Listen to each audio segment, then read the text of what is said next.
kicked out and robbed by my family. I went to my ex's house as my last hope. His new wife opened the door. Inside, the stepson who I raised as my own was on his knees, cleaning the floor. "Faster, you useless burden!" she screamed. My despair turned into fury, and what I did next made that woman regret the day she was born. I'm glad to have you here. Follow my story until the end and comment the city you're watching from, so I can see how far my story has reached. My name is Helena Martinez, and at 65 years old, I learned that blood doesn't always mean family. I'm sitting here in a coffee shop, the only warm place I could find, trying to make sense of how my own son could look me in the eye and steal everything I had worked for my entire life. It started 3 months ago with a phone call that should have filled me with joy. "Mom, we need to talk about organizing the family documents," David said, his voice unusually serious. "Vanessa thinks it would be smart to get everything in order, for tax purposes." I should have paid attention to how he said Vanessa thinks. My daughter-in-law had always been the one making decisions in their marriage, but I'd learned to keep my mouth shut. Happy wife, happy life, as they say. "Of course, sweetheart," I replied, stirring my afternoon tea. "What do you need me to do?"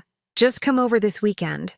Vanessa found a financial advisor who specializes in family estates. He'll explain everything. The way he said it, so casual, so caring, I actually felt grateful. Here was my son, thinking about my future, making sure I was taken care of. After losing my husband Miguel 15 years ago, David was all I had left.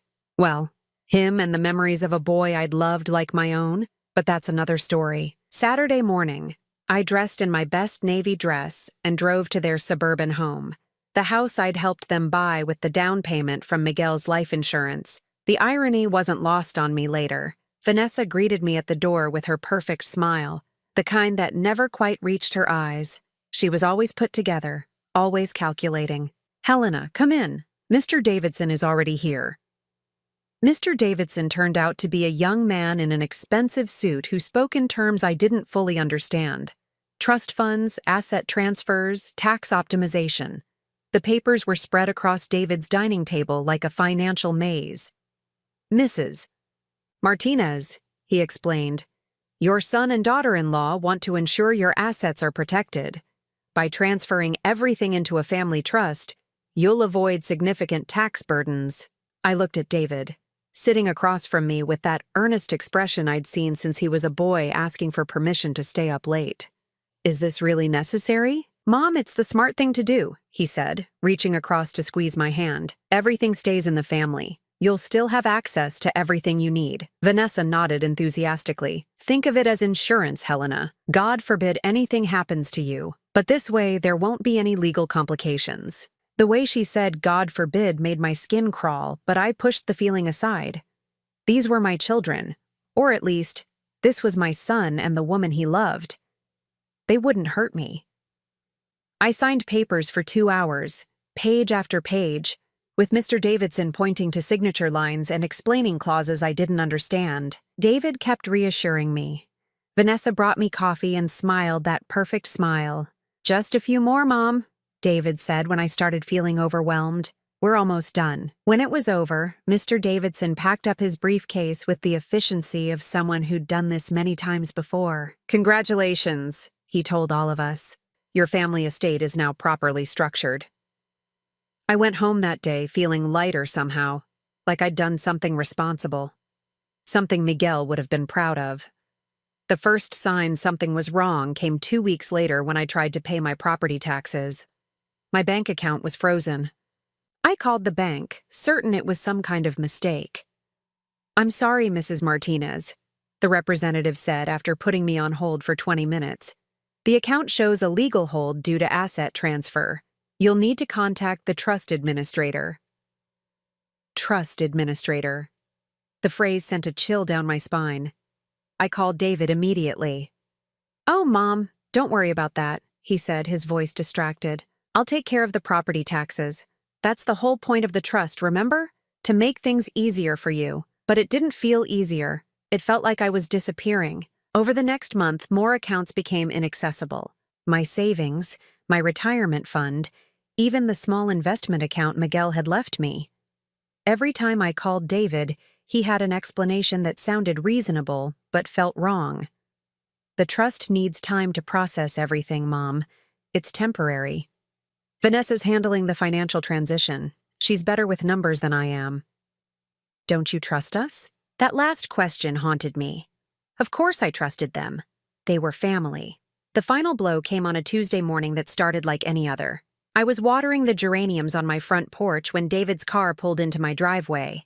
He wasn't alone. Vanessa sat in the passenger seat, and behind them was a moving truck. My heart started racing before my mind could catch up. David, what's going on? He couldn't look me in the eye as he walked up my front steps. Mom, we need to talk. About what? Why is there a moving truck in my driveway?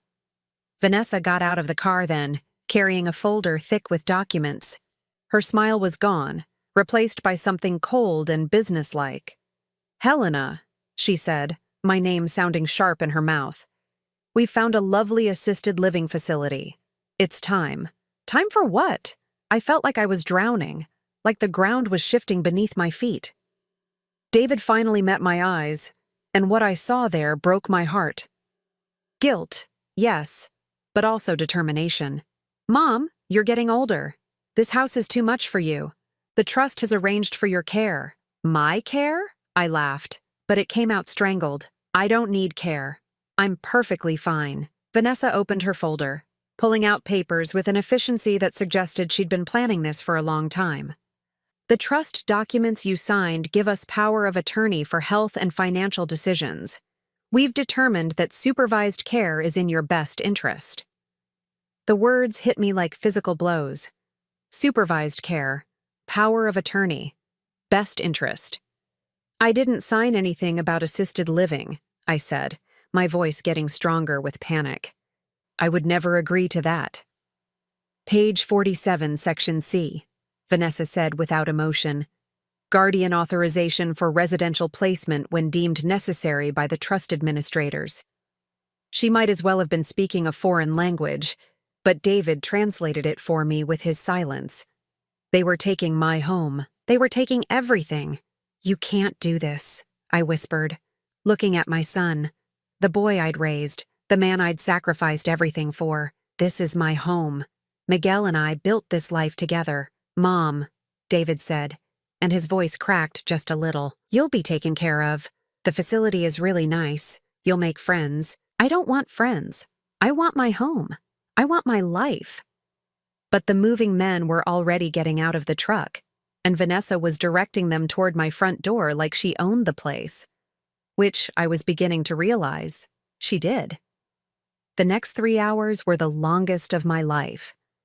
I watched strangers pack up 40 years of memories into cardboard boxes, while my son avoided my eyes and his wife supervised with the clipboard efficiency of a hostile takeover. Where are my photo albums going? I asked, when I saw them loading the box containing pictures of David's childhood, of Miguel and me, of all our family vacations. Storage, Vanessa said without looking up from her checklist. The facility has limited space for personal items. Those are my memories, and they'll be safe in storage until you're ready for them.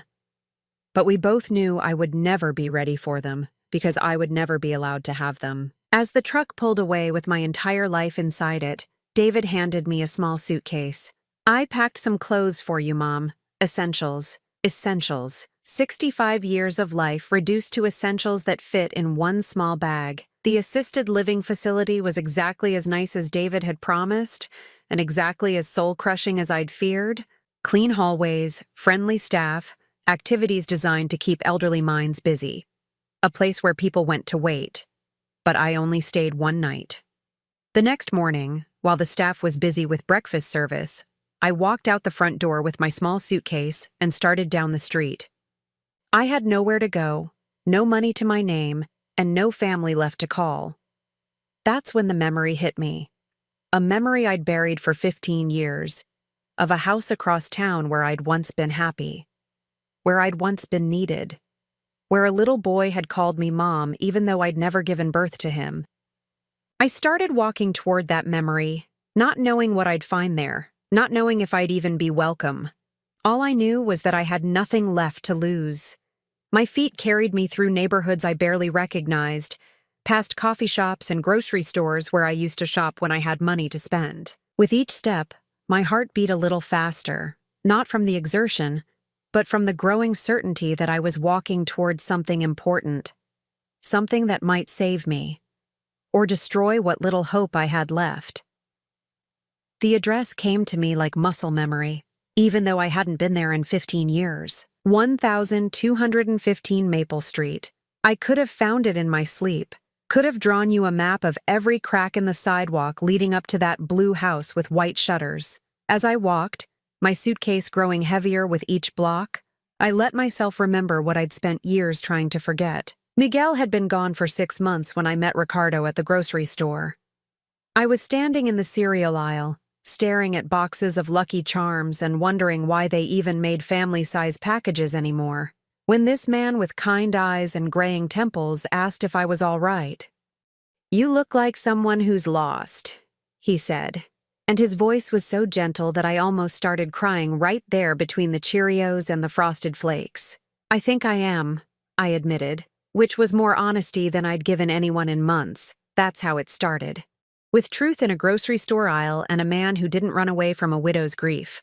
Ricardo Molina was 48 then, 3 years younger than me, with calloused hands that spoke of honest work and a smile that made my chest feel less hollow.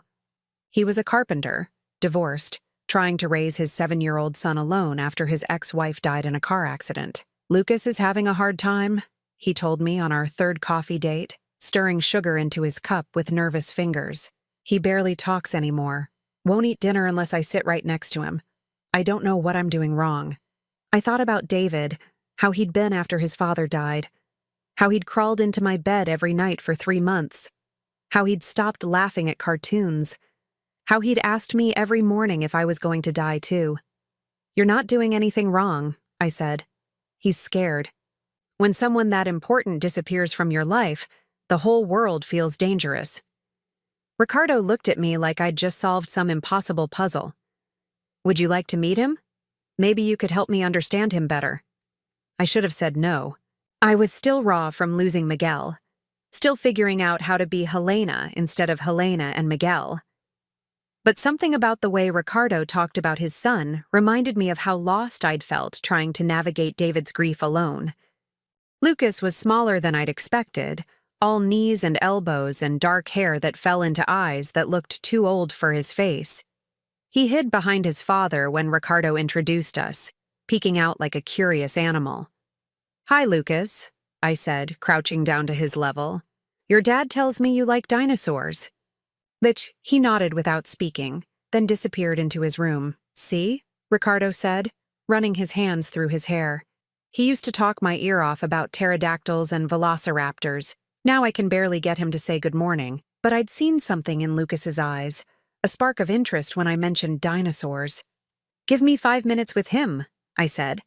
I found Lucas in his bedroom, surrounded by plastic dinosaurs arranged in elaborate battle scenes. He looked up when I knocked on his door frame, but didn't tell me to go away. "Wow," I said, sitting cross-legged on his carpet. "This is quite a war you've got going here." "The T-Rex is winning," he said quietly. "T-Rex usually does. They're pretty scary." Lucas picked up a small triceratops, turning it over in his hands. "My mom used to play dinosaurs with me. She was always the plant eaters because she said they were nicer." My heart clenched. "What happened to her?" "She went to heaven in a car crash." His voice was matter of fact, the way children talk about things too big for them to understand. "Daddy says she can see me, but I can't see her." I thought about Miguel, about all the nights I'd talked to his empty pillow, about how David had asked me why Daddy couldn't just come back for Christmas. "That's the hardest part," I said carefully. "Missing someone who can't miss you back." Lucas looked up at me with those 2 old eyes. "Do you miss someone?" "Yes, my husband. He died too, but not in a car crash. His heart just got too tired." We sat there for a moment, 2 people who understood loss in the way that only people who've lived it can understand it. "Want to help me set up a dinosaur rescue mission?" I asked. That's how it began. With dinosaurs and shared grief, and a little boy who desperately needed a mother figure, even if he couldn't say it out loud. Within 3 months, I was spending more time at Ricardo's house than at my own. Not because Ricardo asked me to, but because Lucas did, in the wordless way that children ask for things they need. He started talking again first. Little comments about school, about the kids in his class, about whether I thought velociraptors could really run 30 miles per hour. Then he started eating dinner without being coaxed, started sleeping through the night, started laughing at silly jokes. "You're magic," Ricardo told me one evening as we watched Lucas chase fireflies in the backyard. I'd forgotten he could be this happy. "I'm not magic," I said. "I'm just someone who remembers what it feels like to be 7 and scared." But maybe I was a little magic, because Lucas started calling me Mom.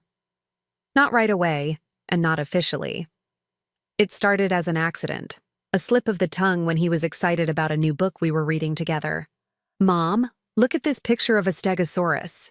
Then he'd catch himself, look embarrassed, mumble, "I mean Helena." "It's okay," I told him after the 3rd time it happened. "You can call me whatever feels right." "What if I called you Mom and Helena? Would that be okay?"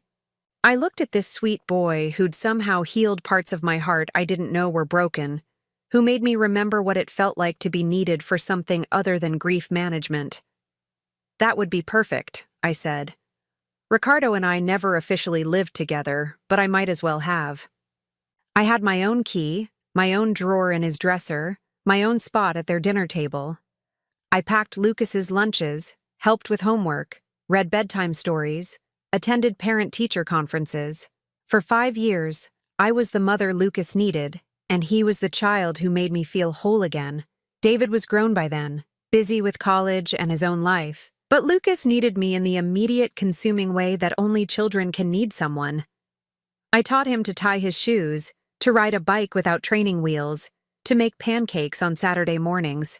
I kissed scraped knees, helped with science projects, cheered at Little League games. I was there for his first day of middle school, his first heartbreak, his first A on a math test he'd studied weeks for. Ricardo and I talked about marriage occasionally, but we never seemed to need it. We had something that worked, something comfortable and easy and full of love. We were a family without the paperwork. Until we weren't. The cracks started small. Arguments about money, about Lucas's discipline, about whose family we'd visit for holidays.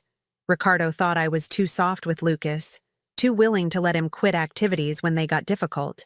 I thought Ricardo was too hard, too focused on making Lucas tough instead of helping him feel safe. "He needs to learn that life isn't always going to be easy," Ricardo said after I'd convinced him to let Lucas quit soccer when the coach turned out to be a screaming tyrant. "He's 12, I replied. "He has plenty of time to learn that life is hard.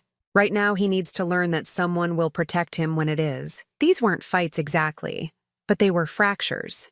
Little disagreements that built up like sediment, changing the landscape of our relationship so gradually that we didn't notice until it was too late.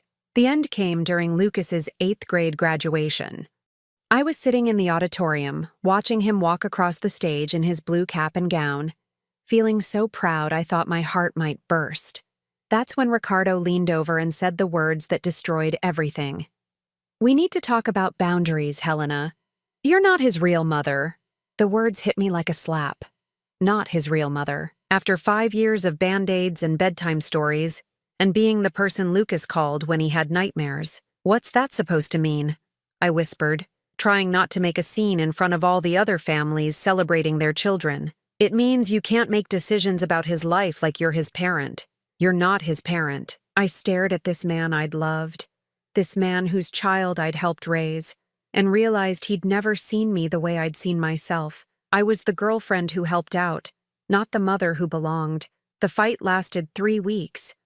Not screaming matches, but cold, careful conversations where we tried to negotiate the terms of a relationship that had already ended.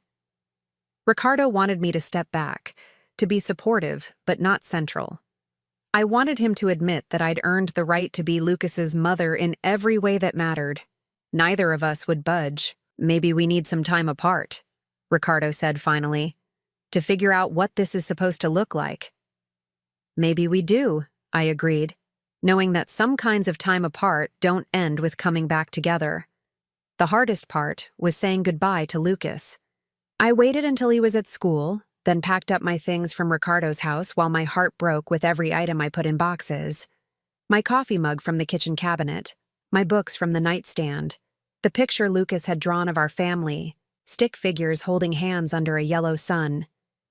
I left Ricardo a letter explaining why I couldn't do things his way, why I couldn't love Lucas halfway, why being not his real mother was worse than not being in his life at all. But I never said goodbye to Lucas directly. I couldn't. How do you explain to a 13-year-old boy that the woman who's been his mother for 5 years is leaving because his father thinks she loves him too much? I just disappeared, the same way his birth mother had, except I chose to go. For 15 years, I wondered if he hated me for it. For 15 years, I carried the guilt of abandoning a child who'd already been abandoned once. For 15 years, I forced myself not to drive by their house, not to call, not to check if he was okay. Now, walking toward that blue house with my life packed into one small suitcase, I realized that guilt had been eating me alive all these years. The what-ifs had become their own kind of prison. What if Lucas had needed me and I wasn't there? What if he'd gotten hurt and no one kissed it better? What if he'd graduated high school and wondered why the woman who'd helped him with algebra homework for 3 years didn't care enough to be there? What if he'd simply forgotten me altogether? As I turned onto Maple Street, my legs shaking with exhaustion and emotion, I tried to prepare myself for any possibility. Ricardo might slam the door in my face. Lucas might not even remember me. They might have moved away years ago. But as the blue house came into view, still blue, still familiar, still the place where I'd been happiest, I realized that I didn't care what I might find there. I just needed to know that the boy I'd loved like my own had grown up safe and loved, even if it was by someone else, even if he'd forgotten me completely, even if showing up at his door was the most selfish thing I'd ever done. Standing in front of that blue house after 15 years felt like stepping into a dream I wasn't sure I wanted to wake up from. The white shutters were faded now, and the front garden that Ricardo had always kept so neat was overgrown with weeds. But it was still the same house where I'd been happy, where I'd felt like I belonged. My hands shook as I reached for the doorbell. What was I going to say? Hello? I'm the woman who abandoned your family 15 years ago, and now I need help? Hi. Remember me? The one who disappeared without saying goodbye to your son. I pressed the button and heard the familiar chime echo inside. Footsteps approached, lighter than Ricardo's had ever been, clicking on what sounded like high heels. The door opened to reveal a woman I'd never seen before. She was younger than me, probably mid-40s, with perfectly styled blonde hair and makeup that looked like she was ready for a photo shoot. Her clothes were expensive, the kind of designer outfit that cost more than I used to spend on groceries in a month. Yes? She said, looking me up and down with obvious distaste. Her eyes lingered on my worn coat, my small suitcase, the way I was clearly a woman with nowhere else to go. I'm sorry to bother you, I began, my voice sounding smaller than I'd intended. I'm looking for Ricardo Molina. Does he still live here? Her expression shifted from annoyance to something colder. Who's asking? My name is Helena Martinez. I used to be. I was friends with Ricardo, and his son Lucas. The woman's eyes narrowed. Friends, she repeated, like the word tasted bitter in her mouth. What kind of friends? I felt heat rise in my cheeks. This wasn't how I'd imagined this conversation going. We were close. Years ago. I helped raise Lucas when he was younger. Oh, she said, and suddenly her whole demeanor changed. A cruel smile spread across her face. You're the one who ran away, Helena. Lucas used to cry for you, you know, for months after you left. The words hit me like a physical blow. Lucas had cried for me, the boy I'd loved and left, the child I'd convinced myself would be better off without me, had cried when I disappeared from his life. I need to see Ricardo, I said, trying to keep my voice steady. Is he here? The woman laughed, a sound like breaking glass. Ricardo's been dead for 2 years, sweetie. Heart attack. Very sudden. Very convenient. Dead. The word echoed in my head like a bell tolling. Ricardo was dead, and I'd never gotten the chance to apologize, to explain, to tell him that leaving had been the hardest thing I'd ever done. "I'm sorry," I whispered. "I didn't know." "Of course you didn't know. You weren't here. You ran away and never looked back." She leaned against the doorframe, studying me like I was an interesting insect. "I'm Carla, by the way, Ricardo's widow. Well, his last wife anyway. Last wife." The words stung more than they should have. Of course Ricardo had remarried. Of course he'd found someone else. Someone who wouldn't disappear when things got complicated. "Is Lucas here?" I asked. "I'd like to see him, if that's possible." Carla's smile grew wider, more predatory. "Oh, Lucas is here. He's always here.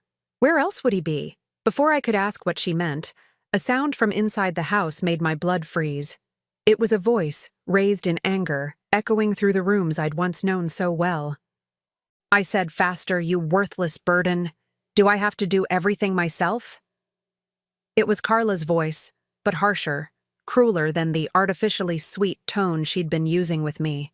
And underneath it, I heard something that made my heart stop. "Sorry, I'm sorry. I'll finish it. Lucas."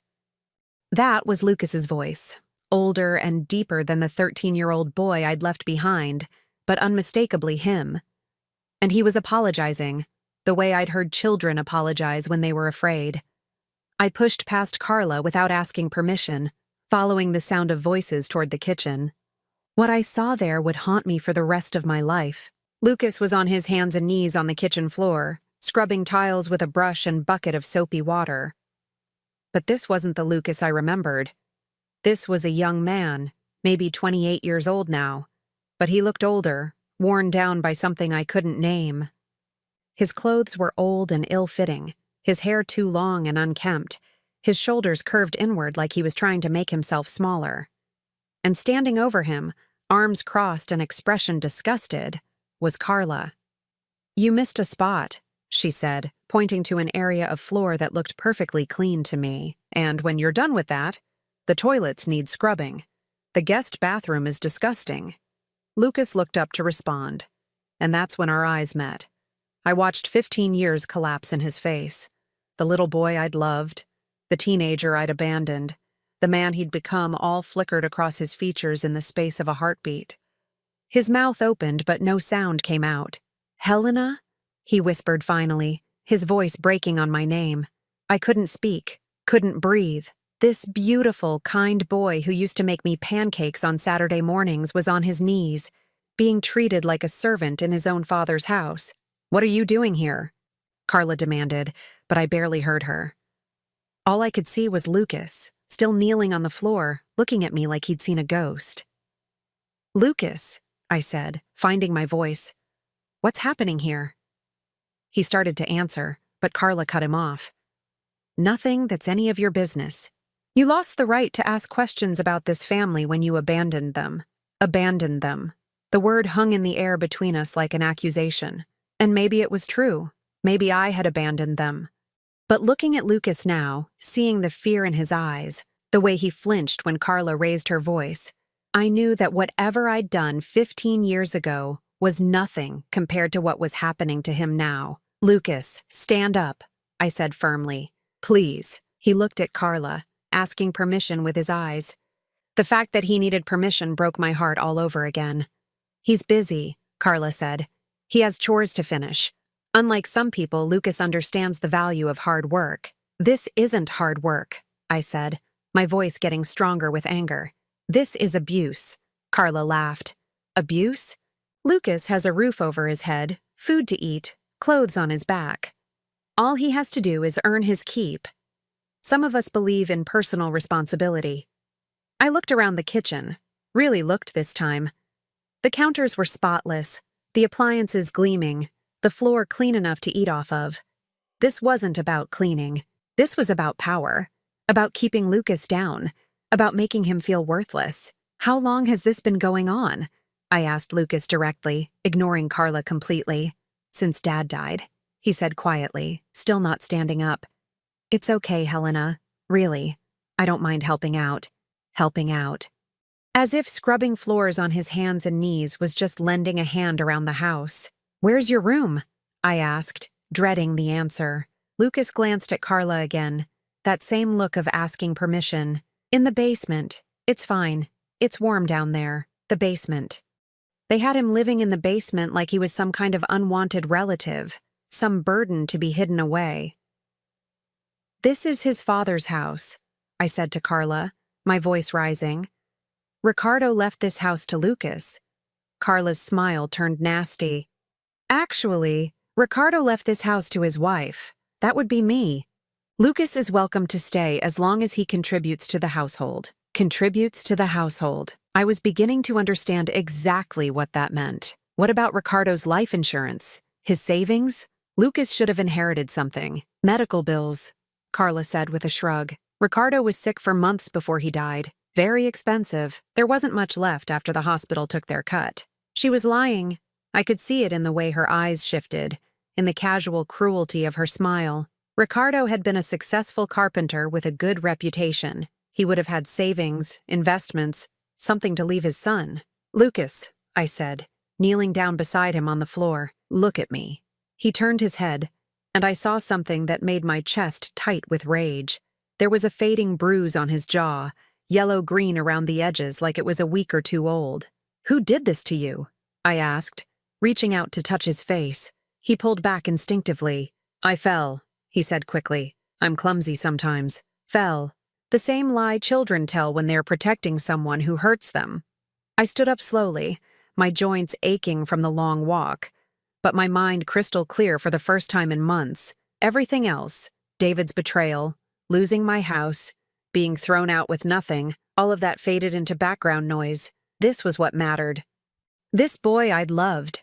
Now a man being systematically destroyed by a woman who saw him as nothing more than free labor. Lucas, I said firmly, get up. We're leaving. He's not going anywhere, Carla said, stepping between us. This is his home. I'm his legal guardian. Legal guardian of a 28-year-old man. The absurdity of it would have been funny if it wasn't so horrifying. He's an adult, I said. You can't be the guardian of an adult. Actually, I can. Lucas has some. Developmental issues. Anxiety, depression, difficulty making decisions. The court agreed that he needs supervision. I looked at Lucas, seeing the shame in his eyes, and understood. Carla had convinced a court that the trauma of losing his father, the natural grief and confusion that comes with loss, was evidence that Lucas couldn't take care of himself. And maybe, living under her roof, being told every day that he was worthless, being isolated from anyone who might challenge her authority, maybe Lucas had started to believe it too. Is that true? I asked him gently. Do you think you need a guardian? He opened his mouth to answer, but Carla cut him off again. What Lucas thinks doesn't matter. The court decides what's best for him. That's when I knew exactly what I was dealing with. This wasn't just cruelty. This was systematic, calculated abuse designed to keep Lucas dependent, isolated, and under Carla's control. And it was about to end. Lucas, I said, my voice calm but carrying a strength I'd forgotten I had. Do you remember when you were 8 and you told me you wanted to run away because the kids at school were being mean to you? He nodded, a tiny smile flickering across his face. And do you remember what I told you? You said sometimes the bravest thing you can do is ask for help. That's right. So I'm asking you now, Lucas. Do you want help? He looked at Carla, then at the bucket of soapy water, then at me.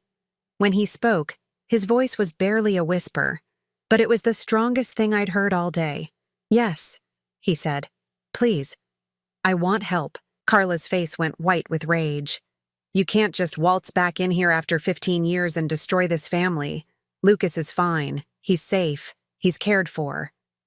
I looked at this woman who had turned my boy into a slave, who had stolen his inheritance and his dignity, who had convinced him he was worthless. Lady, I said, and my voice was ice cold, you have no idea who you're dealing with. But you're about to find out.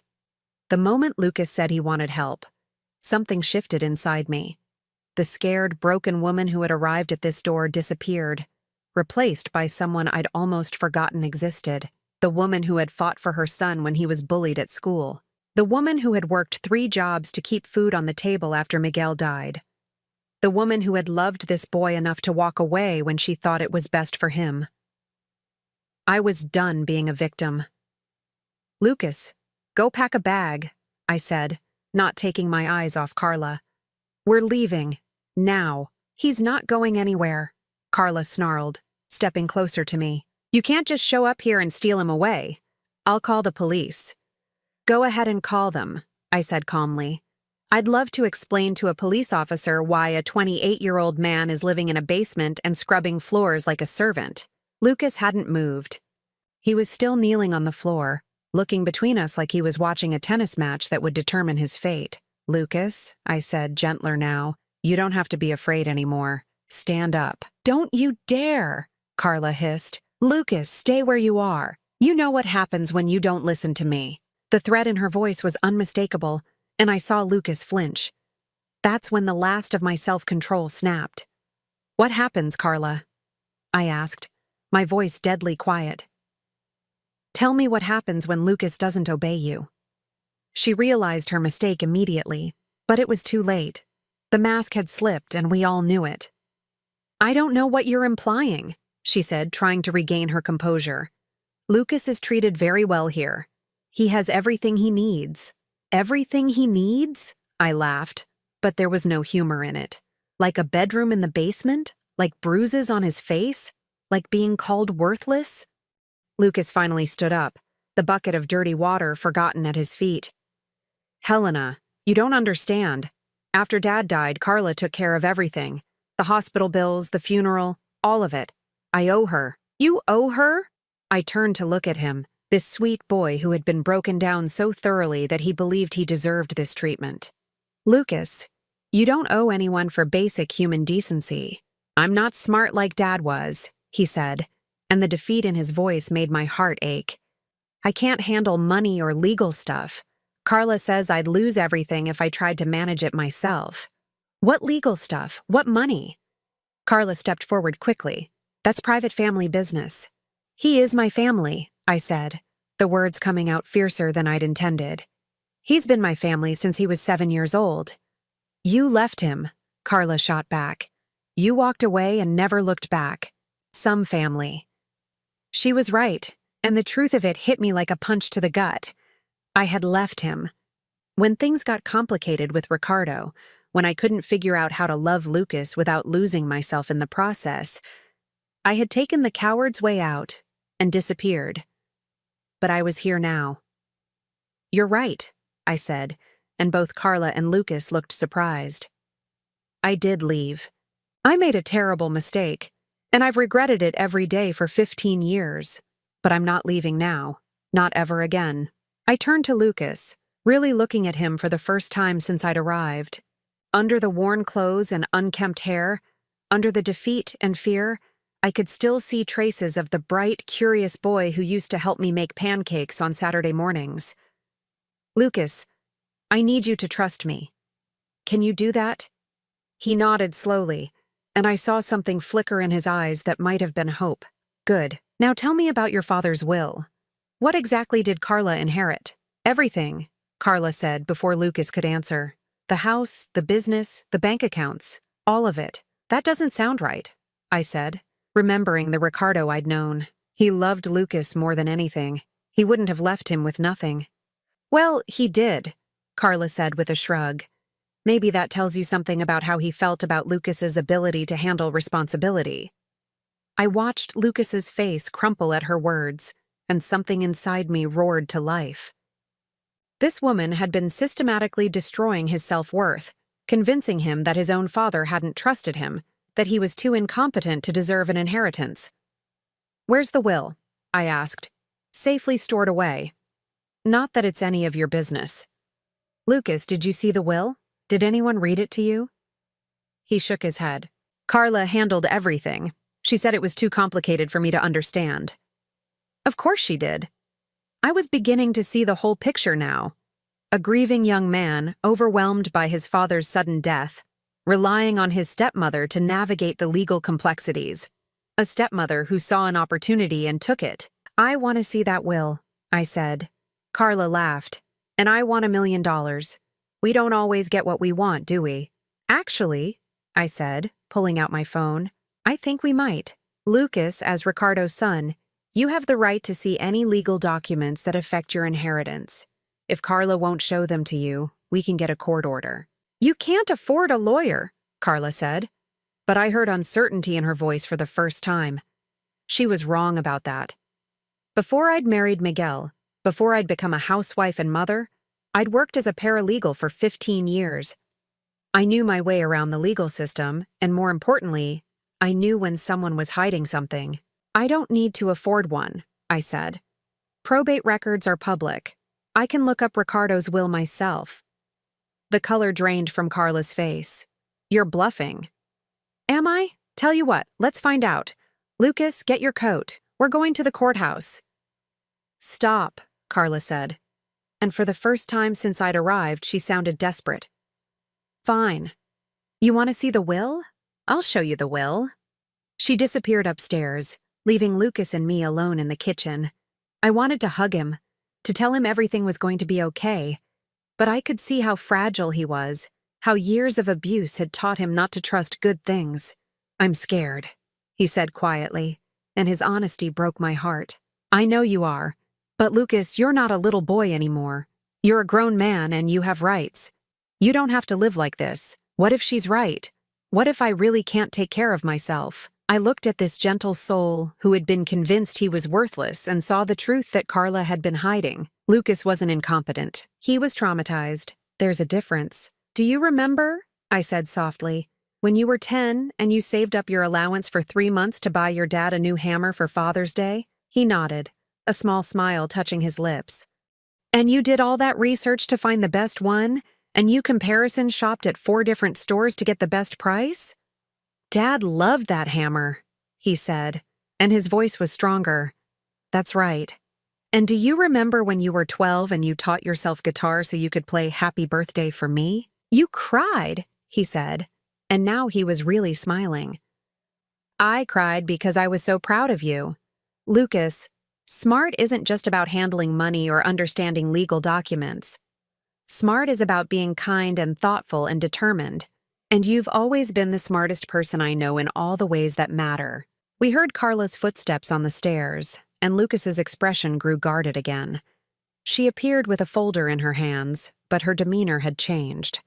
She looked nervous now, like someone who had been caught in a lie and was trying to figure out how to get out of it. Here, she said, thrusting the folder at me. The will. See for yourself. I opened the folder and immediately knew something was wrong. There were too many pages, too many different documents, too many things that looked like they'd been signed at different times. This is a lot of paperwork for a simple will, I said, scanning the first page. Ricardo's affairs were complicated, Carla said quickly. There were business assets, insurance policies, investment accounts. I kept reading, using the skills I'd learned during my paralegal years to parse the legal language. What I found made my blood boil. The will was real. Ricardo had indeed left everything to Carla, but buried in the middle of the stack of papers was something else. An earlier will, dated 6 months before Ricardo's death. A will that left everything to Lucas, with Carla receiving only a small monthly stipend. Lucas, I said, holding up the earlier document, look at this. He took the paper with trembling hands, and I watched his face change as he read it. I don't understand, he said. This says Dad left me the house, the business, everything. That's an old will, Carla said quickly. Your father changed his mind before he died. The newer one is legally binding. Why would he change his mind? I asked, studying the dates on both documents. What happened in those 6 months? He realized Lucas wasn't ready for that kind of responsibility, Carla said, but she wouldn't meet my eyes. I looked more closely at the signatures on both wills. I wasn't a handwriting expert, but I'd seen Ricardo's signature hundreds of times when we were together. The signature on the newer will looked different, shakier, like it had been signed by someone who was very sick or very scared. Lucas, I said carefully, was your father sick before he died? I mean, really sick. In the hospital sick? The last 3 months, Lucas said. He had pneumonia, and then his heart got weak. He was in and out of the hospital a lot. 3 months. The newer will was dated just 2 weeks before Ricardo's death, when he would have been at his sickest and most vulnerable.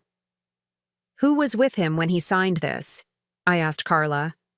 I was, of course. I was his wife. I took care of everything. I bet she did. I was beginning to see exactly how she'd taken care of everything. Lucas, I think your stepmother convinced your father to change his will when he was too sick to think clearly. I think she manipulated a dying man into disinheriting his own son. That's a serious accusation, Carla said, but her voice was shaking. You can't prove any of that. Maybe not, I said, but I know someone who can. Lucas, we're going to contest this will. We're going to get you what your father really wanted you to have. You can't, Carla said desperately. There's no money for lawyers. Lucas can't afford to fight this. I smiled, and it wasn't a nice smile. Carla, you've made 2 big mistakes. First, you assumed I was just some helpless old woman with nowhere to go. Second, you forgot that I spent 15 years working in law offices. I pulled out my phone again. I'm calling my old boss. He owes me a favor, and he specializes in elder abuse cases. Did you know that coercing someone to change their will while they're mentally incapacitated is a felony? Carla's face went white. You can't prove he was mentally incapacitated. Actually, I can. Lucas, do you have your father's medical records from those last 3 months? He nodded. They're in a box in my room. Carla said I needed to keep them for insurance purposes. Perfect. Those records will show exactly what kind of medication he was on, what his mental state was like, whether he was capable of making major legal decisions. I turned back to Carla, who was looking more panicked by the minute. Here's what's going to happen, I said, my voice calm but implacable. You're going to leave this house. Today. And you're going to sign over everything that rightfully belongs to Lucas. Or I'm going to take you to court and expose exactly what kind of person you are. This is extortion, she said weakly. No, I replied. This is justice. There's a difference. Lucas was staring at me like I'd just grown wings. Helena, I don't understand. How do you know all this legal stuff? I took his hand, this boy I'd loved and left and found again. Because before I was your mom, I was someone who fought for people who couldn't fight for themselves. And I never forgot how to do that. For the first time in 15 years, I felt like myself again. The woman who had loved Lucas enough to leave him was gone. The woman who would fight the world to protect him was here to stay. The next hour was the longest and most important of my life. While Lucas went to gather his father's medical records, I sat at the kitchen table with Carla, watching her facade crumble piece by piece. The perfectly put-together woman who had answered the door was gone, replaced by someone desperate and cornered. You don't understand, she said, her voice taking on a whining quality I hadn't heard before. I loved Ricardo. I took care of him when he was dying. I was the one who sat by his hospital bed every night. And you were also the one who convinced him to sign away his son's inheritance when he was too sick to think straight, I replied, spreading the documents across the table. I was studying the wills more carefully now, using the knowledge I'd gained during my years as a paralegal. The differences were even more obvious in good light. The handwriting on the second will was shaky, uncertain. The signature looked like it had been guided by someone else's hand. He was scared Lucas couldn't handle the responsibility, Carla insisted. Ricardo said so himself. He said Lucas was too sensitive, too trusting. He'd lose everything within a year. Funny how he supposedly said that right after you married him, I observed. For the 5 years I knew Ricardo, all he ever talked about was building something to leave his son.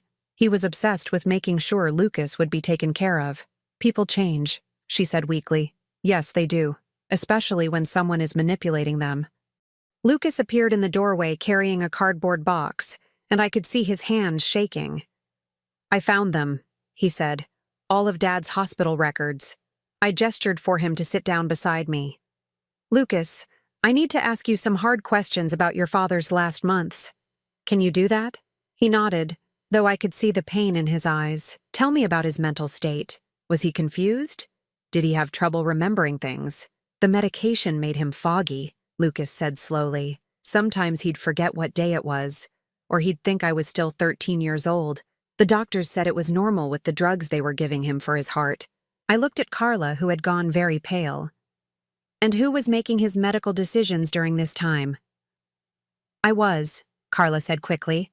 As his wife, I had medical power of attorney. How convenient, I said. I pulled out one of the medical records and scanned it. Lucas, look at this date. This is 2 days before your father supposedly signed the new will.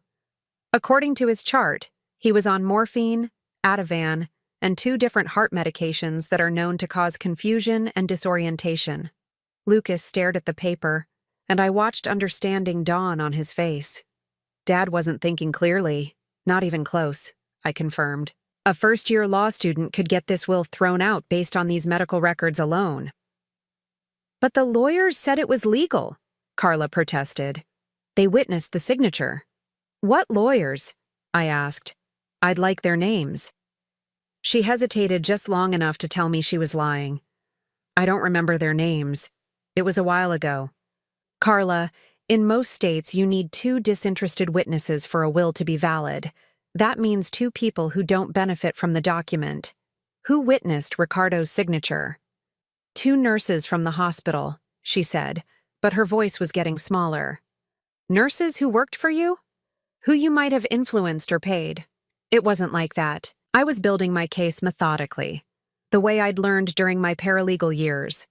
Every lie she told gave me more ammunition, more proof that this will was fraudulent. Lucas, I said, I want you to think carefully. In those last weeks, did your father ever say anything to you about changing his will? Did he ever mention wanting to leave everything to Carla? Lucas shook his head slowly. No. If anything, he kept talking about how I needed to learn to take care of the business. He said after he was gone, it would be my responsibility to carry on what he'd built. And yet supposedly, just 2 weeks later, he decided you were too incompetent to inherit anything. I told you, he realized Lucas wasn't ready, Carla said, but she sounded like a broken record now. I leaned back in my chair, studying her. This woman had taken everything from Lucas, not just his inheritance, but his sense of self-worth. She'd convinced him he was worthless, that his own father hadn't trusted him. She'd isolated him, abused him, and stolen his future, and she'd done it all while he was grieving the loss of the only parent he had left. Here's what I think really happened, I said, my voice calm but implacable. I think you married a sick man for his money. I think you waited until he was too weak and confused to resist, and then you forced him to sign a will that cut out his son. I think you found 2 people who owed you favors to witness the signature, and I think you've spent the last 2 years systematically destroying Lucas's spirit so he wouldn't fight back. You can't prove any of that, Carla said, but her voice was shaking. Actually, I can. Lucas, do you remember the name of your father's original lawyer? The one who drew up the first will? Mr. Patterson, Lucas said immediately. Dad used him for years. He drew up the papers when Dad bought the business. I smiled. Perfect. Mr. Patterson will have copies of all communications with your father. He'll be able to testify about Ricardo's mental state and his intentions regarding his estate. I pulled out my phone. And since it's only 3 o'clock, his office should still be open. Wait, Carla said desperately. Wait, please. You don't understand. I'm not a bad person. I needed security. I'd never had anything before I married Ricardo. So you stole it from his son. I didn't steal anything. I took care of Ricardo when he was dying. I sat by his bed. I fed him. I cleaned him when he couldn't do it himself. Doesn't that count for something? I looked at this woman who was finally showing her true colors, and I felt something I hadn't expected. Not just anger, but pity. Carla, I said gently, if you'd taken care of Ricardo and been kind to his son, you would have had a place in this family forever. Lucas would have shared everything with you. He's that kind of person. Lucas nodded. I would have, he said quietly. If you'd just been nice to me, I would have taken care of you the way Dad would have wanted. Carla's face crumpled. and for a moment I saw the scared, insecure woman underneath all the manipulation and cruelty. But instead, I continued, you chose to be greedy. You chose to abuse a grieving young man instead of loving him. You chose to steal instead of share. My phone rang, interrupting the moment.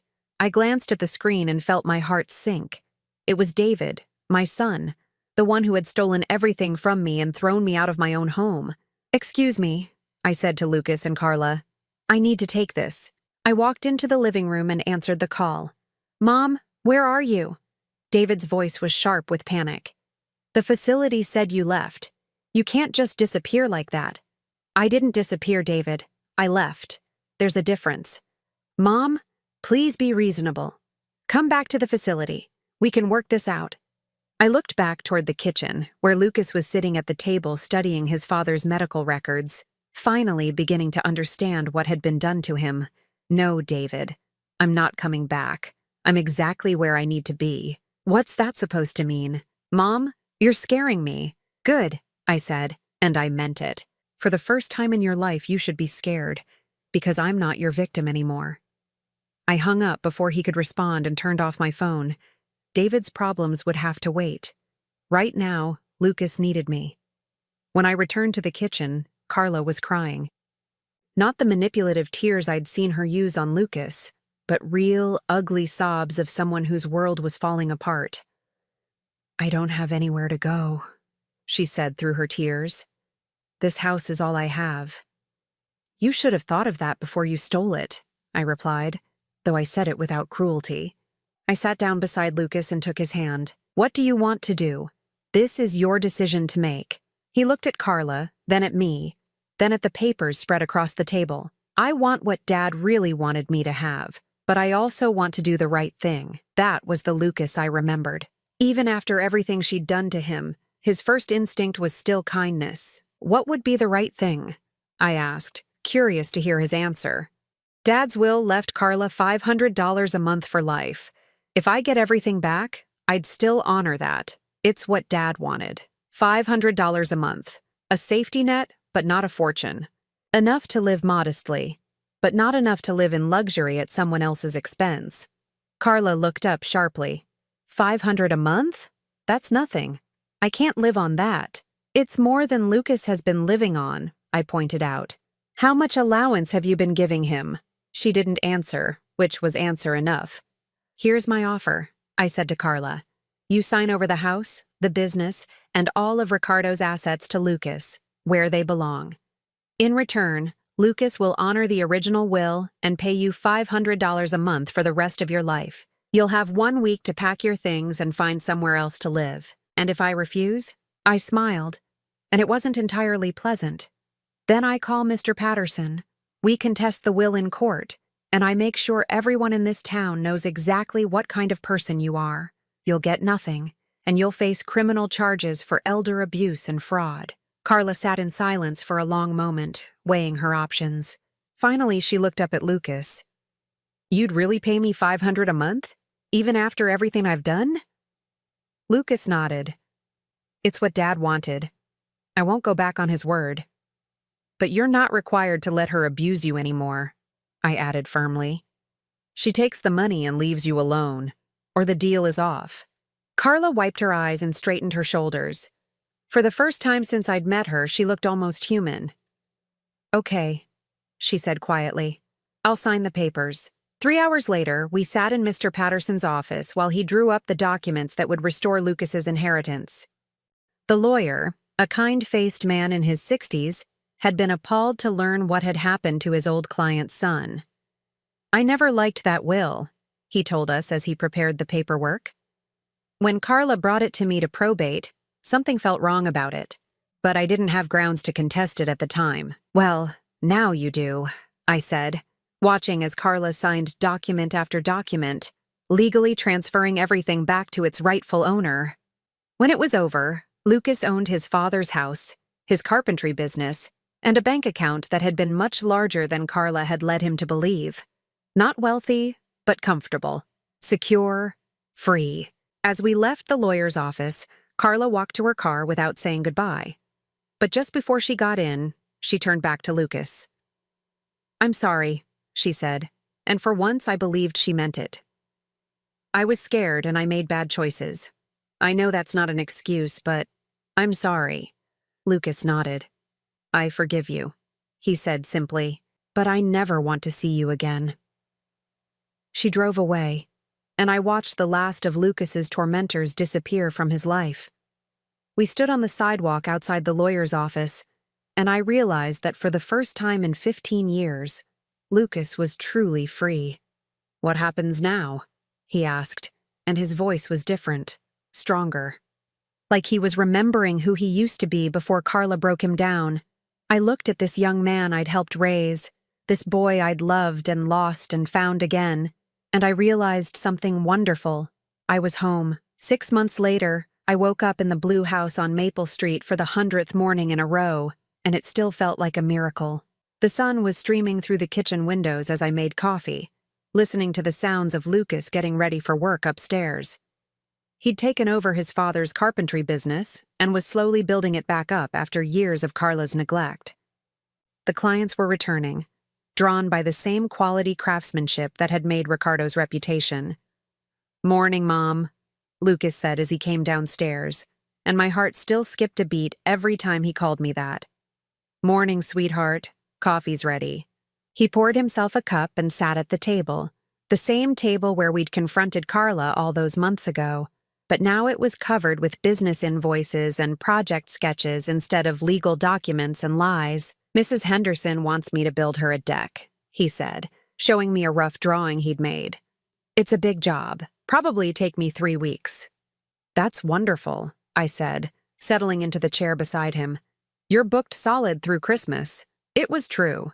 Word had spread quickly that Lucas Molina was back in business, and the phone had been ringing constantly.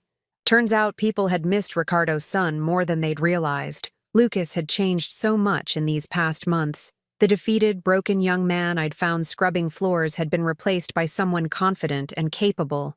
He stood straighter now, smiled more, looked people in the eye when he talked to them. "I have something to tell you," he said, and there was something nervous in his voice that made me look up from my coffee. "What is it?"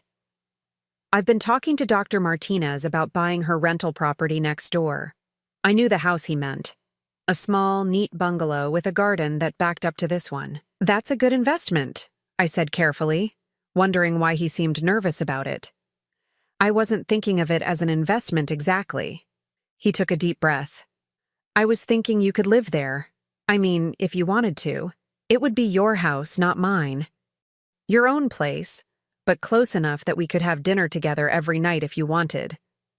My throat tightened with emotion. Even now, after all these months of rebuilding our relationship, Lucas was worried that I might leave again. "Lucas," I said gently, "I'm not going anywhere. You don't have to buy me a house to keep me here." "I know," he said quickly, "but you gave up everything for me. Your whole life, your retirement, your own home. I want to give you something back." I reached across the table and took his hand. "Sweetheart, you didn't take anything from me. You gave me back my life." It was true. Living here with Lucas, helping him rebuild his business, being needed and valued and loved, had healed parts of me I'd thought were permanently broken. "But what about your son?" Lucas asked. "David's been calling every week." David. My biological son who had stolen everything from me and then had the nerve to be upset when I chose not to come crawling back. His weekly phone calls had become increasingly desperate as he realized I wasn't coming home. "What about him? Don't you miss him? Don't you want to work things out?" I considered this question carefully. Did I miss David? I missed the little boy he'd been, the child I'd raised and loved, but the man who had looked me in the eye and stolen my life? No, I didn't miss him at all. "David made his choice," I said finally. "He chose his wife's greed over his mother's well-being. I've made my choice too, which is to be where I'm loved and respected and needed, to be with my real family." Lucas smiled, that bright, genuine smile I'd fallen in love with when he was 7 years old. My phone rang then, the landline that David had been using to try to reach me since I'd blocked his number on my cell. "Should I answer it?" Lucas asked. I shook my head. "Let it ring." We sat in comfortable silence while the phone rang and rang, then finally stopped. A moment later, it started ringing again. "He's persistent," Lucas observed. "He's desperate. There's a difference." The answering machine picked up, and David's voice filled the kitchen. "Mom, please pick up. I know you're there. Vanessa and I want to talk to you. We miss you. Please come home." Lucas raised an eyebrow. "He misses you?" "He misses my bank account," I said dryly. "Turns out when you cut off someone's source of free money, they suddenly discover they love you." The machine beeped, and David's voice came through again. "Mom, I'm coming to get you. I've hired a private investigator to find you. You can't hide forever." This time, Lucas looked worried. "Can he force you to come back?" I laughed, surprising myself with how genuinely amused I was. "Lucas, I'm 65 years old, not 6. David can't force me to do anything." But Lucas was still frowning. "What if he makes trouble? What if he tries to cause problems for us?" I thought about this for a moment. David was angry and desperate, which could make him dangerous in his own weak way. But I wasn't afraid of him anymore. "Then we'll deal with it," I said simply. "Together." The phone rang again, but this time I got up and answered it. "David," I said, my voice calm and controlled. "Mom, thank God. I've been so worried about you. Where are you? I'll come get you right now. I'm exactly where I want to be. Mom, please be reasonable. You can't just live with strangers. You need family." I looked at Lucas, who was listening to every word with growing anger. "I am with family, David. I'm with someone who actually loves me." "I love you," David protested, and he might have even believed it. "No, you don't. You love what I can give you. There's a difference." I could hear Vanessa in the background, whispering urgently, probably coaching him on what to say next. "Mom, if this is about money, we can work something out. Maybe we were too hasty with the trust arrangement. Too hasty, as if stealing my entire life had been a minor clerical error. David, let me explain something to you. When you forced me to sign those papers, when you threw me into that facility, when you stole everything I'd worked for my entire life, you stopped being my son. You became a stranger who happened to share my DNA. Mom, that's not fair. What's not fair is what you did to me. What's not fair is how you treated me like a burden instead of the woman who sacrificed everything to raise you." Lucas stood up and came to stand beside me, close enough that David could hear him when he spoke. "Mrs. Martinez doesn't want to talk to you anymore," Lucas said, his voice firm. "Stop calling here." "Who is that?" David demanded. "Mom, who are you living with?" "Someone who knows how to love without stealing," I said. "Goodbye, David." I hung up the phone and immediately unplugged it from the wall. "Feel better?" Lucas asked. "Much." We finished our coffee in peaceful silence. Then Lucas left for work with a kiss on my cheek and a promise to be home by 6 for the dinner I'd planned. Alone in the house, I walked through the rooms that had become my home again. The living room where Lucas and I watched old movies together. The kitchen where we cooked side by side every evening. The guest room that had become mine, filled with the few possessions I'd managed to salvage from my old life. This house was smaller than the one David and Vanessa had stolen from me. The furniture was older, the appliances less fancy. But it was filled with something my old house had never had in those final years: genuine love. I thought about the woman I'd been 6 months ago, broken and defeated, with nothing but a suitcase and a desperate hope that the boy I'd loved might remember me kindly. That woman had been so afraid, so convinced that she deserved the betrayal she'd suffered. I wasn't that woman anymore. Around noon, a car pulled into the driveway. Through the window, I could see David getting out of his BMW, straightening his expensive suit, preparing for battle. I opened the door before he could knock. "Hello, David." He looked older than I remembered, harder around the edges. Success hadn't been kind to him. "Mom, we need to talk." "No, we don't." I said everything I needed to say on the phone. I started to close the door, but he put his hand against it. "I'm not leaving until you come home with me."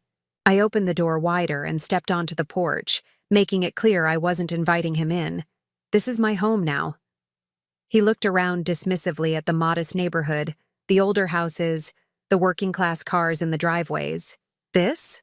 Mom, you're living in some stranger's house like a charity case. I'm living in my son's house as his mother. There's a difference. Your son? David laughed harshly. Mom, I'm your son, not some random guy you used to babysit. You stopped being my son the day you chose money over family. I saw hurt flash across his face, but it was quickly replaced by anger. Fine. If that's how you want to play it, I'll get a court order. You're clearly not competent to make decisions about your own welfare. I smiled, and it must have been a dangerous smile, because David actually took a step back. David, I want you to think very carefully about what you just said. You want to get a court order declaring me incompetent?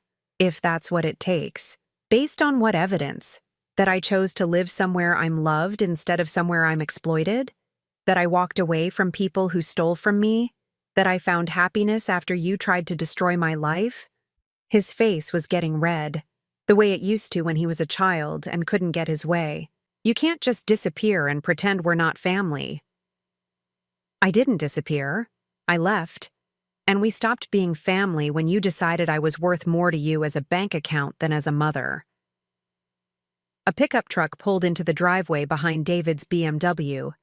Lucas got out, took one look at the situation, and walked over to stand beside me. Is there a problem here? He asked, his voice calm but unmistakably protective. David looked him up and down, taking in the work clothes, the calloused hands, the man who clearly worked for a living instead of stealing from his own mother. You're the one who's poisoned her against her own family, David said. No, Lucas replied evenly. You did that all by yourself. David turned back to me, desperation creeping into his voice. Mom, please. I made mistakes. Vanessa made mistakes. But we can fix this. We can transfer everything back. You can come home. For just a moment, I felt sorry for him. He was so used to manipulating people, to getting his way through guilt and pressure, that he genuinely couldn't understand why it wasn't working anymore. David, I said gently, some things can't be fixed. Some trust, once broken, can't be repaired. You showed me exactly what kind of person you are, and I believed you. So that's it? You're just going to throw away 38 years of being mother and son? You threw it away. I'm just acknowledging that it's gone. Lucas stepped forward slightly, not threatening, but making it clear he would protect me if necessary. I think you should leave now, he said.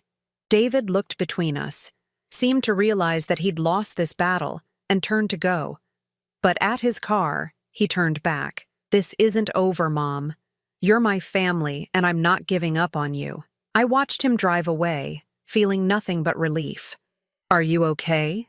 Lucas asked, putting his arm around my shoulders. I'm perfect, I said, and meant it completely. That evening, we sat on the front porch watching the sunset, the way we'd done every evening since I'd moved in. It had become our ritual, our way of marking the end of each day and the beginning of another. Do you ever regret it? Lucas asked suddenly, leaving your old life behind. I thought about the question seriously. Did I regret losing my house, my savings, my comfortable retirement? Did I regret cutting ties with my biological son? No, I said finally. I regret that it took me so long to realize where I really belonged. Lucas smiled and took my hand, the same way he used to when he was small and needed reassurance. I love you, Mom, he said, using the name that had come so naturally when he was 7 and had never stopped feeling right. I love you too, sweetheart. Always have, always will. As the stars came out over Maple Street, I realized something wonderful. I hadn't just found my way back to Lucas. I'd found my way back to myself, back to the woman who knew how to fight for what mattered, back to the mother who knew the difference between being needed and being used. Some families are born, others are chosen. The best ones, I'd learned, are built on love instead of obligation, on respect instead of expectation. I was exactly where I belonged, with exactly the family I'd chosen. And this time, I was never leaving. The boy I'd never forgotten had saved me right back. Some homecomings are worth waiting 15 years for. Now I'm curious about you who listened to my story. What would you do if you were in my place? Have you ever been through something similar? Comment below. And meanwhile, I'm leaving on the final screen 2 other stories that are channel favorites, and they will definitely surprise you. Thank you for watching until here.